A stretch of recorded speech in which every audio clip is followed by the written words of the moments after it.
Hey guys, it's Devastrike here. I'm bringing to you another Valiant Force video today.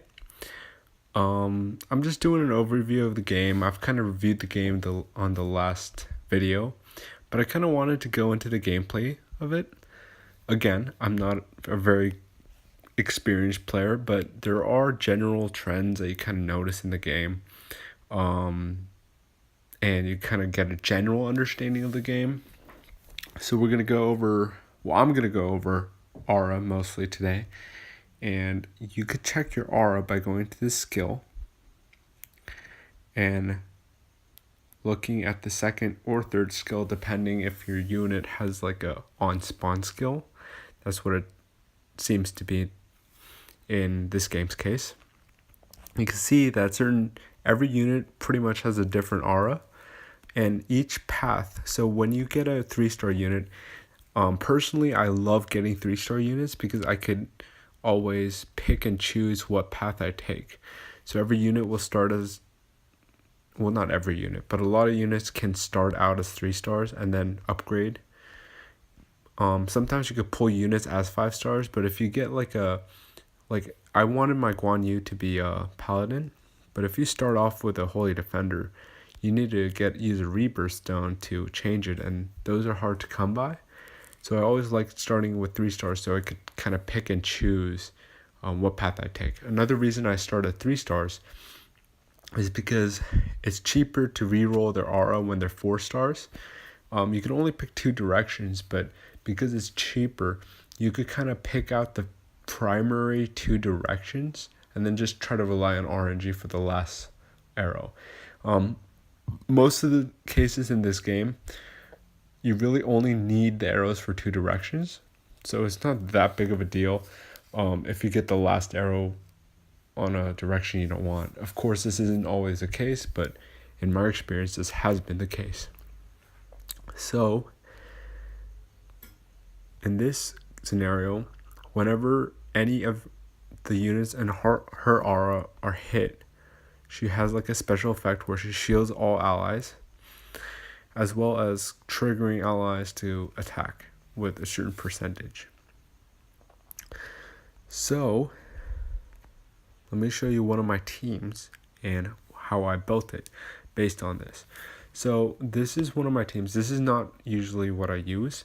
This is just for the current event. The reason why they're back 1 row is because there's one enemy on the event that kind of forces each one to go 2 steps ahead, and I want all of them to go right in front of the enemy.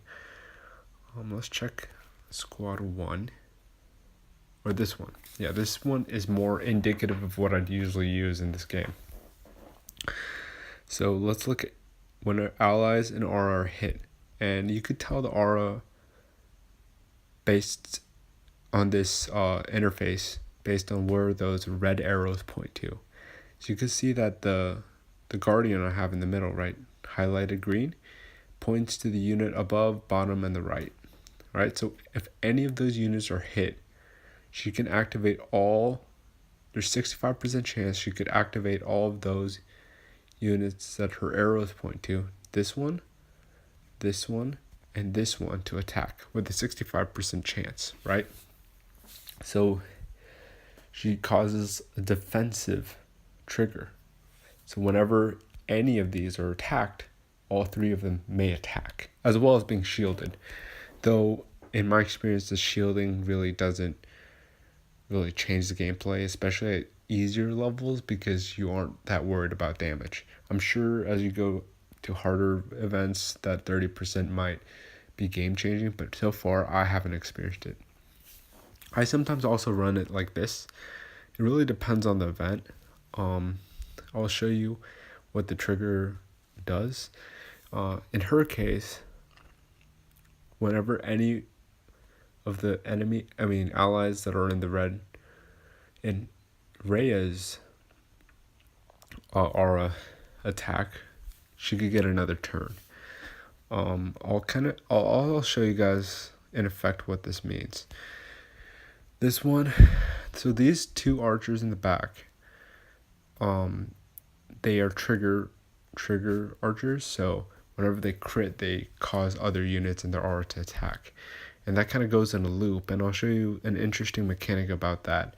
And generally you want the auras to point towards each other in like a square. So you see that 4 unit square I have on the top left? You notice how the auras all point towards each other where they can. That's pretty much the setup you want basically for a lot of the game, because you want the units to buff each other pretty much. Some links might be more important than others, but that's just like a general trend. So just to show you an example, Arena is something else. It's really a different game mode, so I don't really showcase anything in that mode. The event right now is also a little bit different. Let's see if there's anything I could show you the effects on without spending too much energy. Let's go to story actually. Let's go to legendary.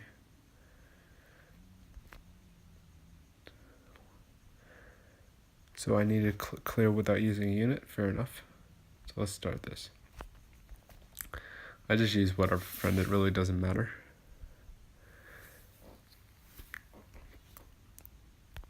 Oh, hopefully I could. Okay, so the auto's off. Okay, so let's examine the aura, right? So whenever this performs a critical hit, there's a 45% to refresh.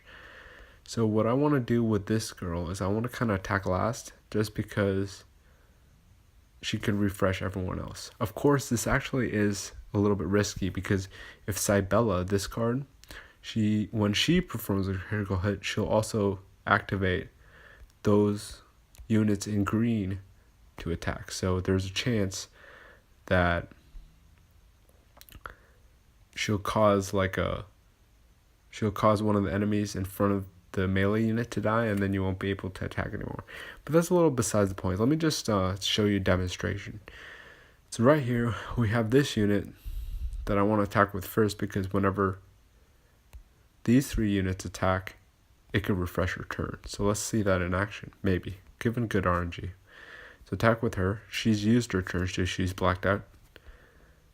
Now she's refreshed, see? What was it? There's a 50% chance. So whenever these units attack, there's a half a chance that she gets another turn. So she could attack again. Now let's try the archer. No crit. See, no trigger because no crit. No trigger again.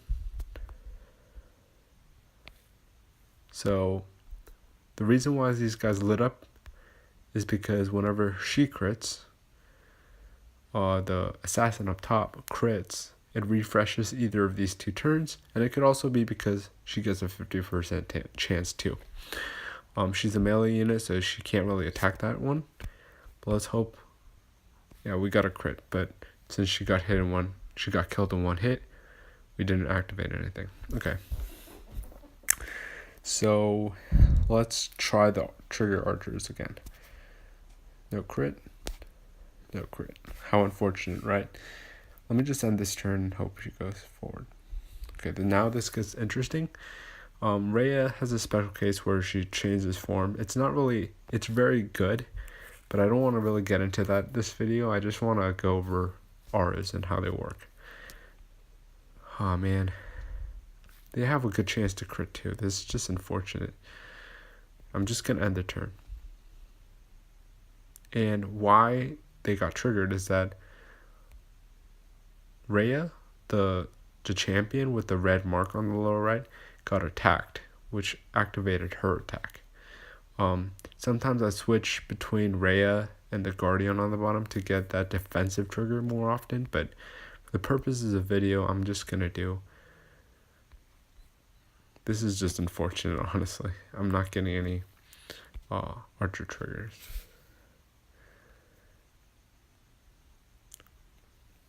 I kind of want to do another mode, just to repeat. Let's see what the final prerequisite for those last gens are, so I could kind of show you without 3 or fewer. We're not doing that. Let's see, 7 turns or less, maybe possible. I haven't tried that mode in a while. Let's try it. just want to show you the archer because the archer is one of the more common strategies in this game to kind of really do flooding attacks. There it is.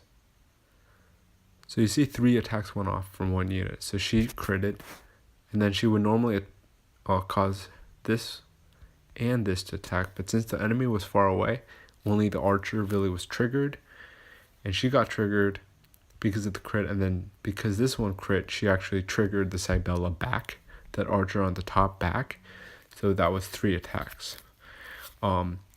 If the enemy was right in front, the melee units would have been triggered as well. Okay, let's just end the turn.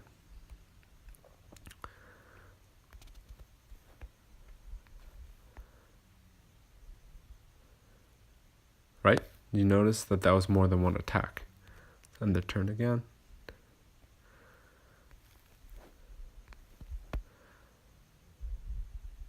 Right? Pretty simple. It's pretty self-explanatory. Let me just finish this mode right quick. Yeah, Rhea does have a range mode, which is interesting, but okay, now let's do something fun.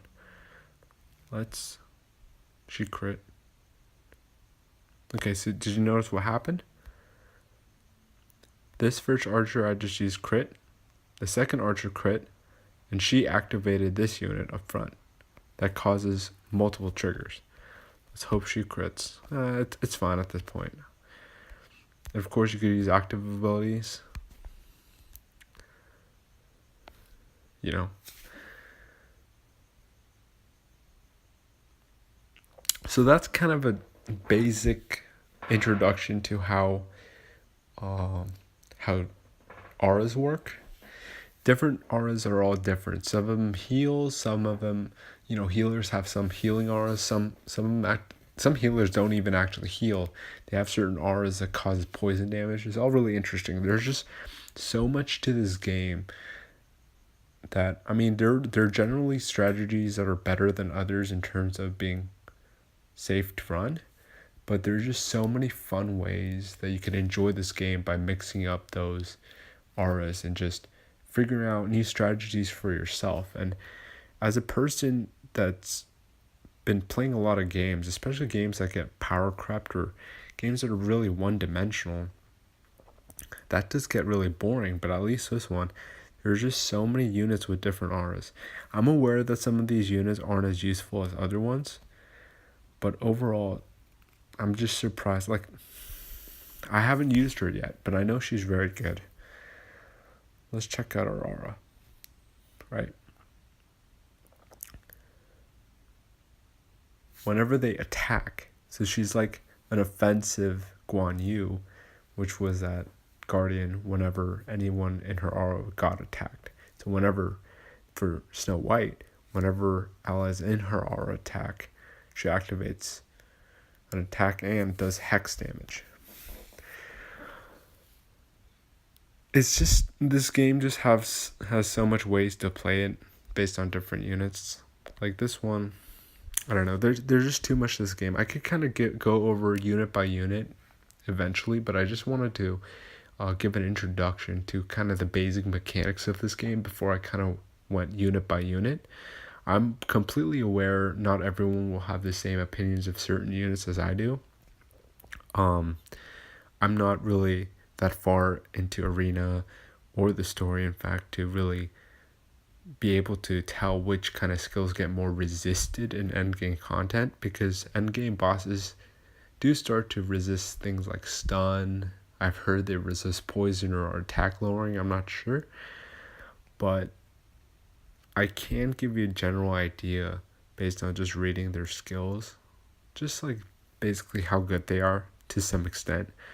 But you could always find that for yourself just by trying the unit. This game does have a certain style of art. Not everyone will be a fan of the art, but I do appreciate some of it. Some of them do look pretty cool, and you could look at the 3D models as well, and you could see that I have a popsicle skin as her weapons, and this shows up inside the battle too. So it's really fun. This game is really enjoyable. But yeah, this was Devastrike. I just wanted to do a short video on how auras work and how you kind of build a team around how you place auras. And I'm going to conclude the video here. Actually, I wanted to talk about one more thing. About re-rolling auras. So, if you want to have a strategy where you place a unit somewhere, you want the auras to point in certain directions. How you could do that is that you could go re-roll aura and then select a unit of the same rarity. So when you're re-rolling a 5-star unit, you have to use a 5-star. When you're using re-rolling a 3-star unit, which is pretty pointless because they only have one arrow, you have to use a 3-star. An increase of rarity doesn't re-roll aura completely, it just adds an arrow. That's why I prefer getting units as 3 stars, because if you get a unit as a 3-star, you can upgrade it to 4 stars, and then at 4 stars you can pick the 2 most important aura directions, and then when you upgrade that to a 5-star, you just add an arrow, and then you guarantee those 2 positions that you really wanted when it was a 4-star, right? And for pulling them as a 3-star also allows you to go exactly the job path that you want. So if I pulled Shizu as a 4-star even, I could have gotten a Kensei, and then that wouldn't allow me to make her into an assassin, which I really enjoy. And if I got her as a 5-star, there's 4 possible ones that I could have gotten that I didn't want. So again, sorry for extending the video a little, but I just wanted to give you guys a basic guide about it. I'm sure there's a lot more people out there that know a little bit more than I do about which ones are good or bad, but I'm fairly confident I got it on the mechanics, etc. Anyways, I do hope that you do enjoy the video, and I'll hopefully shoot you another one soon. Bye guys.